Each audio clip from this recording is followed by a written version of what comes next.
They're fun, exciting, and intoxicating. You met on a cruise ship, and every day you awake is like being in a fairyland. So, you did one of those married in 90 days. But yours was even better because it was a 2-week cruise and you married on the last day of the cruise.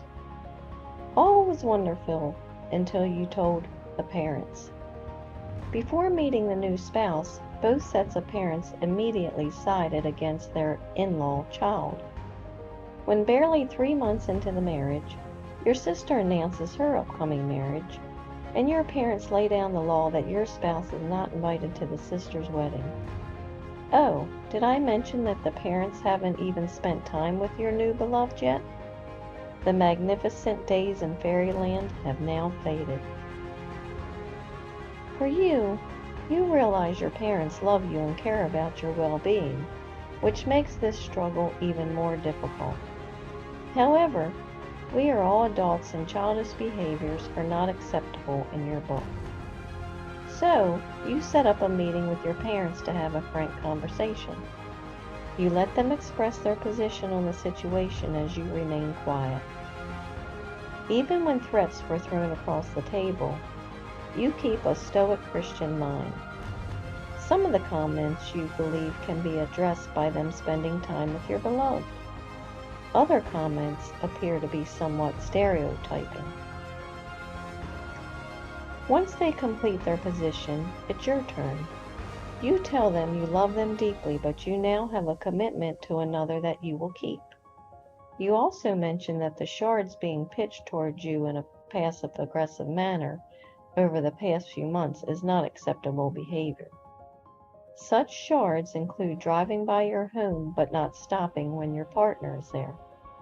And better yet, leaving quickly when they hear your beloved's car pulling up in the driveway.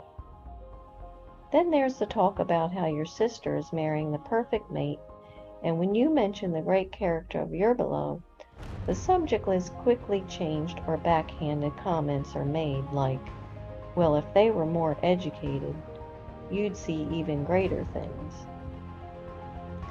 So, as you end your dissertation of presenting your position, you remind them of the words of the Bible and Epictetus you recall from your training with the Stoicess. First, your spouse and you are now considered one flesh.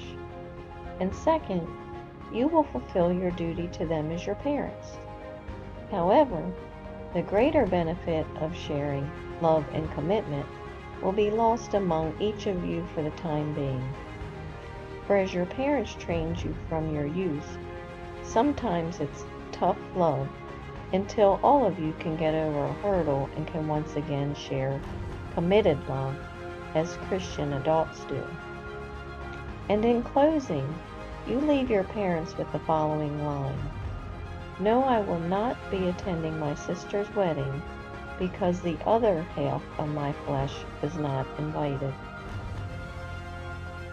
Now, using my Stoic storytelling method. My partner wasn't invited to a family member's wedding. Should I go without them? Duties are universally measured by relations. Is a man your father? Maintain your own position towards him and don't look at what he does, but what you must do to keep your free will in accordance with nature, because another cannot hurt you against your will. Epictetus. Therefore a man shall leave his father and mother and hold fast to his wife, and the two shall become one flesh. Book of 1 Peter. I did not go to the wedding. I realize that my partner is a part of my life and should be accepted as part of my family for family events. I am getting better at living in the present, addressing problems head-on, and looking for that brighter future as previously locked doors are opened by God's hands. Thank you for sharing your mind with me. For your continued success, hear my secret. When the shards are being slung, keep a watchful eye on your tongue. Now relax, control your mind, and be as you wish to seem, empowered. Remember, it's the situation keep in my connection with Him. I'm Lori Stiff, the Stoicess, and I believe in you.